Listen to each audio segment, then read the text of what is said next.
Alright guys, welcome to a new video on the discussion zone, and today we'll be going over a round 2 mock draft for the draft that's actually tonight in 2 hours. So I'm going to try to get this out on time for you guys. So I'm going to be doing no trades in this one, but just because it's been so crazy already with all the trades and they're so hard to predict, so it's just easier to just do no trades and just go with whatever team needs. But at 33, we have the San Francisco 49ers. A lot of different needs. They traded out of the first round, so they didn't really get anybody. If you go and take a look, they got nobody in that draft, but they do have 2 second-round picks. So for this one, I'm going to give them an offensive weapon in Denzel Boston. And I just think that he's someone that I like, and I think that they really like him as well. Boston's 6'3", he has a big frame, really good at the catch point, and he plays strong through contact. He's not an elite separator, but he wins downfield and in the red zone, and that's something that they really just don't have. You can line him up on the outside, let him win on fades, back shoulders, deep crossers. The only thing is that edge and offensive line are still a need. Like TJ Parker or Zion Young would have made a lot of sense here. But Boston gives them another dimension offensively. Up next is the Cardinals, and this is where it gets really weird. I'm going Carson Beck out of Miami. And I know what you guys are going to say. Carson Beck, he's terrible. I agree. But with the Rams taking Ty Simpson in the first round, I think that threw a wrench into the Cardinals' plans.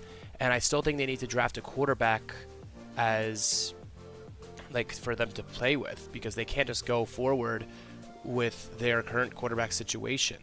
And so I think that this is going to be more of a commitment thing, and there's been a lot of rumors of Beck going in the first or second round. He obviously didn't go in the first, but maybe he goes in the second, and that's to the Cardinals.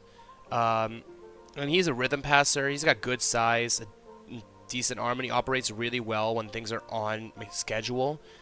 He's not super dynamic, but he's clean mechanically, and you can build an offense around him that is... But the question is if he can properly process in the NFL at the speed that he needs to, and if his arm isn't made of wet noodles. But the fit makes sense because he really just took Jeremiah Love, and so now you're just trying to build an offensive identity. The issue is that you're passing on higher-end defensive talent, so this is less about value and more believing that Beck is your guy. I'm not saying that maybe they go him here. I'm saying maybe they trade back and take him, I don't know, late second round or whatever, but this is just, I'm not doing trades, so this is who they'll go. At 35, I have the Bills going edge rusher, and not Zion Young or TJ Parker. I have him going someone a little more developmental in R. Mason Thomas. I like the position a lot here. I think Thomas is very explosive. His first step quickness pops. He can bend a little, and he really flashes real pass rush upside. He's not the most complete edge yet, but especially against the run, but we're drafting traits here. I mean, if you look at him, he's got a RAS score of 7.23, a prospect score of 83.36. He's got a 9.41 on the, he's a great prospect, in terms of athleticism. And, I still think TJ Parker or even Zion Young may have been a more clean pick, especially TJ Parker, because he's way more polished. But Thomas gives you that juice off the edge that I think the Buffalo really needs. And now we got the Raiders, and I think this is one of the easiest picks. They take Caden McDonald, the defensive tackle out of Ohio State. And this one's just easy. He's a big, powerful interior guy. He eats up double teams, holds up the point of attack, and he frees up linebackers. So you're not really drafting him for the pass rush, which you have in Max Crosby. You're drafting him to fix your run defense immediately, and he absolutely does that. So now you got a guy on the offensive side of the ball and a guy on the defensive side of the ball. You also could have gone receiver. You could have said, you know what, we're going to go Jeremy Bernard. I honestly don't know how to pronounce it, but Jeremy Bernard, and get Fernando Mendoza, a really good wide receiver for him to pair, for him to grow with. But I think fixing that defense is a really important thing. Up next, we have the Giants.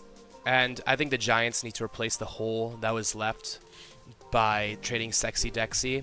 And I think they fixed that by drafting Kristen Miller out of Georgia.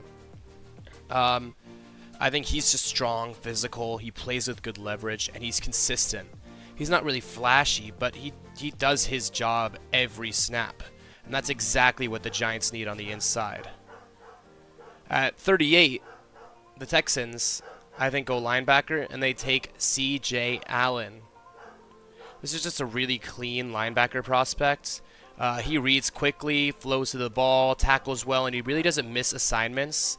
And he's not flashy athletically, but he's going to be in the right spot constantly, and that matters.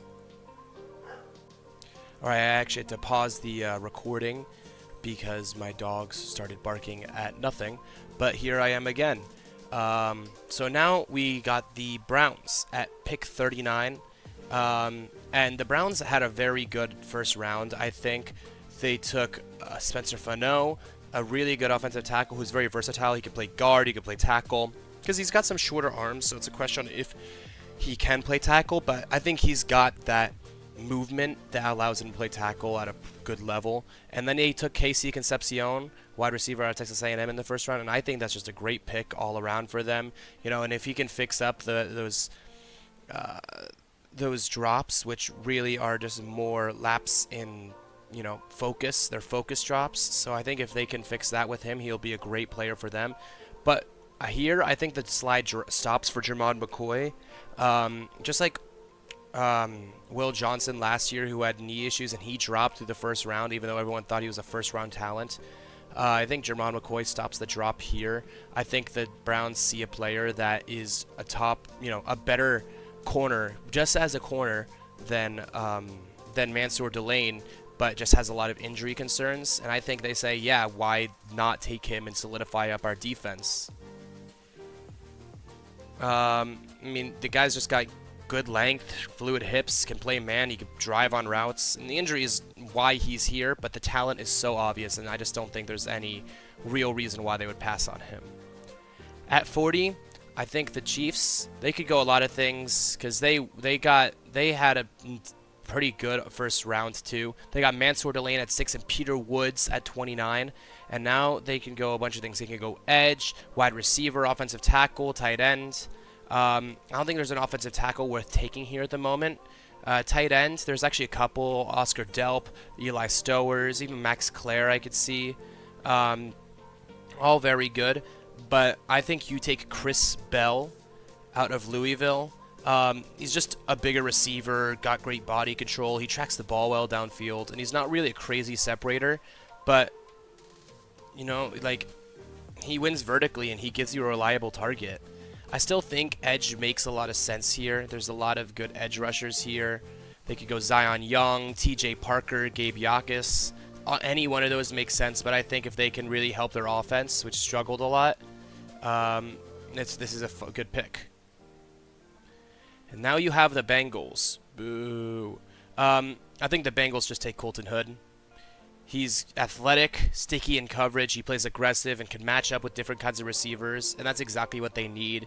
And after they traded their first-round pick for Sexy Dexy, their offense is not a problem. It's really their defense. I mean, you can literally see safety, cornerback, linebacker, edge, defensive tackle. What don't they need on that defense, right? So they kind of helped defensive tackle with Dexter Lawrence, and edge, you're still hoping that their first-round pick from last year can develop, but they need a lot. And so I'm thinking they go Colton Hood out of Tennessee to try to fix that up.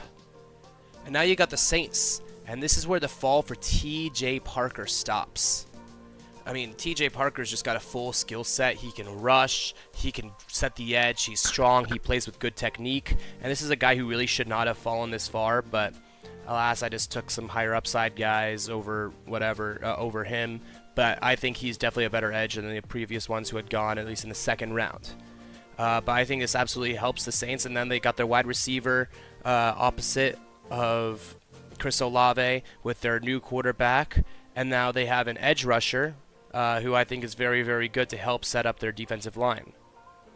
At 43, I got the Dolphins, and I think they just need to go receiver because they had a really good first round, I think. Not amazing, but where are they? Where are the Dolphins? There they are. I think they had a good offensive first round. They addressed offensive line with Caden Proctor, who I think is a good prospect, and I think they got a phenomenal deal on the third best corner in the draft in Chris Johnson. And so now you got two things to help, but they still need wide receiver. Their wide receiver core is not good, and I think they need a guy with really good separation who can be wide receiver one. And unfortunately, I think that's either Chris Brazzell, but even though he's not much of a separator, he's a big body kind of guy, or you could go Ted Hurst. And honestly, I think Ted Hurst fits the mentality that they're going right here. I mean, he's just fast. He's got straight line speed. He can stretch the field. He does need a little work on his route running, but I think you can fix that with good coaching. But his athleticism, no doubt, is right there. Up next, you have the Jets, and I think they go Brandon Sissy, or I don't know how Sice, whatever it is. He's long, physical. He plays amazing press, and he fits a defense that just wants to get up in your face, especially when held up by Aaron Glenn. And he's good at getting interceptions. Like he's not just a ball hawk. Like he's not just a playmaker. Like he can get the ball too. Let's go to his stats. He had 2 interceptions and a forced fumble, 65 tackles, 41 solos, 10 pass deflections. He can go after the ball as seen by his interceptions, but his pass deflections really show that he is really a playmaker. And that's exactly what the Jets need here after a great first round, to be honest. Like, people are hating on the Jets for taking David Bailey, which I'm not a fan of David Bailey, so I thought that pick was a miss. But Kenyon Sadiq, I think, is a good tight end prospect, and Omar Cooper is a phenomenal wide receiver 4 in the draft for me. For them to be able to get those players and be able to help the offense, and considering that their leading receiver last year was Garrett Wilson, who missed something like 8 games, and he only had 350 yards. That's a little ridiculous. So they bring in 2 guys who will be able to help the offense, I think, flourish, and I think David Bailey helps the defense flourish if he is actually a good player. So yeah, I think they're going to go Brandon Sissy and get that guy to help him out. Now we got the Ravens. And the Ravens, I think, go Zion Young. And it just feels kind of perfect. Young is strong. He plays the run really well. He sets a physical edge, and he still gives you like a good pass rush. He's just a little more developmental. And I don't think that the pick of Mike Green from last year, and even the pickup of Trey Hendrickson in the offseason stops them from going. This pick, I think the ability to have an edge rush in the AFC North especially in the AFC North, is so underrated. I mean, the Steelers have TJ Watt, Alex Highsmith, Nick Herbig, and Jack Sawyer. The Browns have Myles Garrett, who's the best defensive player in the league. The Bengals had Trey Hendrickson, but not anymore. So now they have to get something. And the Ravens have Mike Green, Matabuke maybe coming back. He said they got good news, but I think coming back from an injury like that is really hard. And so I think they got to go Zion Young, just kind of try to get that edge in there. Next up, we got the Buccaneers. And I got the Buccaneers going Avion Terrell. I could also see them going Jacob Rodriguez. I could also see them going Chase Basantis here. D'Angelo Pons, Lee Hunter. Really, and honestly, any one of these players would be a good pick. But here, I got them going Avon Terrell. I think he's a good corner. I think that he absolutely would work as a slot corner on this team. I think that he is very fluid, super athletic. He's got good ball skills, and this is a versatile piece that you can move around, but I think he works best in the slot. And now we have the Colts. And personally, I think that they have one of the worst linebacking cores in the league. And I think that the drop for Jacob Rodriguez, who is one of my favorite players in the NFL draft, and I think it goes to the Colts here at 47, is just... He's one of my favorite picks. I mean, he's instinctive. He's a high motor. He's always on the ball, and he always produces. And he's got a crazy IQ. He has a phenomenal RAS score of 9.61. I mean, he's got just great athleticism. Like, everything that he did was amazing.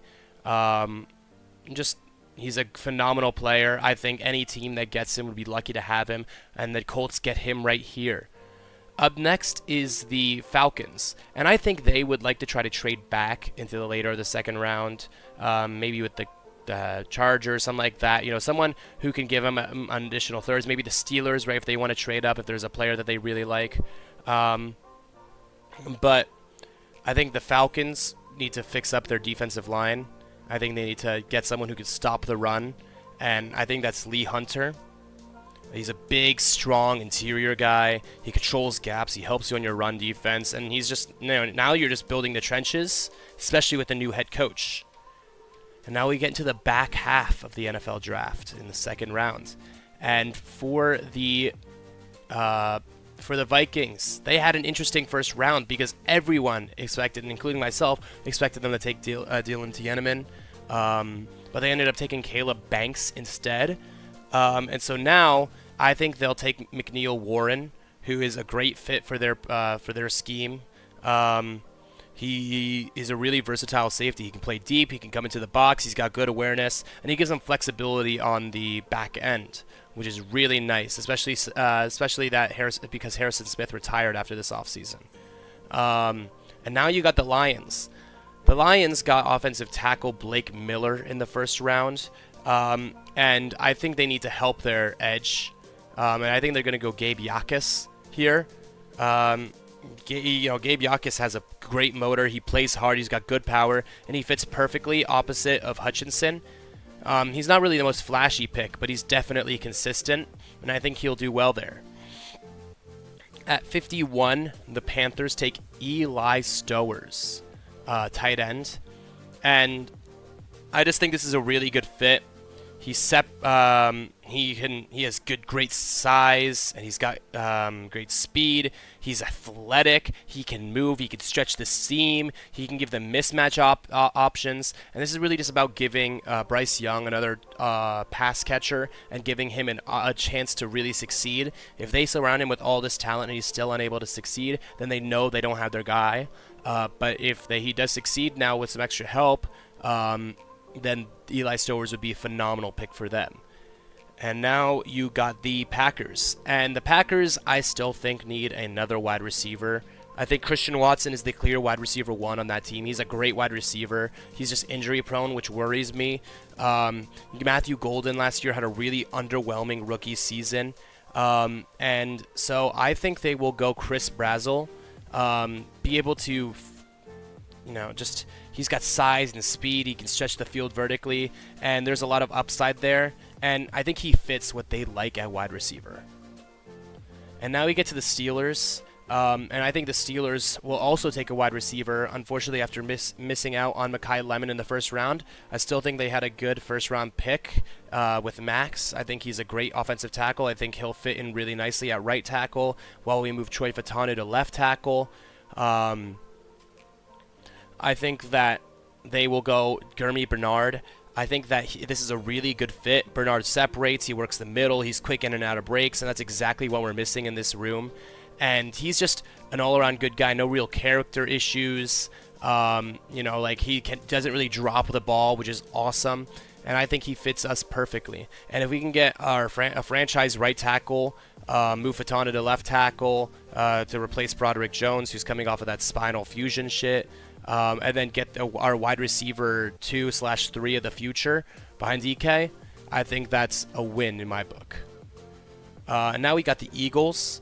And I think they will go Jennings Dunker, an offensive tackle out of Iowa. Now, he is an offensive tackle in college, but I think he'll get moved into guard. But, however, I think he has that versatility that allows him to play both guard and tackle. And I think the Eagles like that. I think he's really physical. He's got strong hands. Just depth and toughness, especially with their Lane Johnson nearing the end of his career. And other linemen is constantly getting injured. You can never really have enough offensive line depth. And now at 55, the Chargers, everyone thought they were going to go offensive line first round, and they ended up going edge. And so now I think they go and take the best player available and the best player for their offense in Chase Besantis. I think it's really a no-brainer. He's a powerful guard. He moves people in the run game. He's a strong anchor and pass pro, and he immediately helps the offense on the inside, in an offensive line that was the worst in the league last year. And then you got the Jaguars, and I think the Jaguars are going to go and take Anthony Hill Jr. not a direct replacement for the linebacker they lost in the offseason. But he's athletic, he can run, he can cover, and he gives them a big range on defense. I think this will be a great fit for them. At 57, you have the Chicago Bears. The Chicago Bears, they are an interesting team because they had a really good season last year. And the first round, they got Dylan Tieneman to replace Jaquan Brisker and the other safety that left. And so here, I think they will need edge rusher. I think they need defensive line in general, whether it's defensive tackle and edge rusher. I don't think Grayson Halton. You could go Grayson Halton here, and that'd be perfectly fine, right? He stops the run. He really takes up that middle. But I think you go that edge to go opposite of what is it? Sweat? I'm honestly blanking on their edge rusher. But whoever it is, I'm sorry, I'm blanking. I think they'll go Cassius Howell out of Texas A&M. I think he's got an explosive edge. He's got a good first step, and he adds more pass rush to that defense, which needs it. And now we got the 49ers again. So they went Denzel Boston with their first pick at 33. And I think here is where they try to adjust their offensive line, and they go Emmanuel Pregnon. Emmanuel Pregnon is one of my favorite offensive lineman in the draft. He's strong, he's a physical guard, he's good in the run game, and he helps stabilize that interior. And, you know, especially with Trent Williams being older, I think that the ability to have a strong interior offensive line is really helpful, especially because they constantly get injured. And now we have the Texans. So the Texans addressed offensive line in the first round by taking Keelan Rutledge. I thought that was a little bit of a reach, but evidently they had a first-round talent on him. And I had them take C.J. Allen with their previous pick. So now I think they help out their defense even more by taking Keontae Scott out of Miami. And he's a really competitive corner. He's good in coverage. He adds depth behind a really good cornerback room. And I just think that would be a phenomenal fit for them. And now we got the Browns again. Not the Browns, the Bears. And I think the Bears here help their secondary, which needs it oh so bad. And I think they take D'Angelo Pons. I think this is phenomenal value. D'Angelo Pons was a top 30 player in my big board. And he's smooth and fluid, can play inside or outside. He plays a lot bigger than his size. That's what all the experts say. It really just means that he's a fucking beast. And I think he'll absolutely do phenomenal in the NFL. I really see no issues with him. And then at 61, I got a little bit of a different thing because I know at pick 13, the Rams went Ty Simpson. I don't think that was a Sean McVay decision. I think that was a general manager decision. The general manager said, hey, I'm like best friends with the quarterback's coach or whatever it is, where he recommends that we should take this quarterback. I think we're going to take him for the future. And I think that was a poor decision in a win-now situation for the Rams. I think they were the best team in the NFL last year. I think they need to address their offensive line. I think they need to address wide receiver. Quarterback is absolutely a necessary thing for them, but I think they need to address wide receiver and offensive line. I don't think there's an offensive tackle worth taking here, and an offensive guard neither. And so I think they will go wide receiver, and I don't think they'll go Nathaniel Williams or Skylar Bell or Jacoby Lane. I think they go Elijah Surratt. He's a solid receiver. He's got good hands. He's reliable, and he really fits their system. And I think he'd be great with Puka Nacua and Devontae Adams. And Devontae Adams is on like the last year of his contract, I think, too. So it would be nice to have him as a wide receiver, too, opposite of Puka Nacua. Because that wide receiver room is really not great besides those two. So this could really help them. Here, you have the Broncos. And I think they take Josiah Trotter. He's just a phenomenal linebacker, I think. This will be their first pick of the draft. Because they traded for Jalen Waddle. And Josiah Trotter, I think, is just a great run stopper. He's a smart linebacker. He's got high instincts. He's good effort. He's just a great guy. Like, I think that he is really going to help this linebacking core, especially after they released Dre Greenlaw. Still don't fully understand that one. But what do I know? I'm not in the building, so I can't really speak on it. At 63... we have the New England Patriots. And the Patriots, I think they're going to go edge rusher. And I think this is a little bit of a reach, but I think it's worth it. I think they go Kieran Crawford. I mean, if you just look at him, he's got a prospect score of 81. I think he's just a phenomenal player. He's got a phenomenal explosiveness, motor, you know, all these different things that make a edge rusher useful. Is just, I think that it is a phenomenal decision. He's 6'4", 251. You know, he's got great bend, burst, average, and I think he brings urgency. And so I think they go Kieran Crawford. And now you have the Seahawks, and I think the Seahawks will just take the best player available here. They need edge. They got running back in the first round. They need offensive guard, center, corner. And I think they take Keith Abney II out of Arizona State. He's a physical defensive back. He plays downhill. He helps in multiple roles. And this is round 2. And I just think that this would really help them fill the roles of the people that they lost in free agency. And that's really the second round. You can see the trend, really. There's a lot of defensive line, edge, corners, and receivers filling like specific roles instead of being true number ones, which is fine because it's the second round.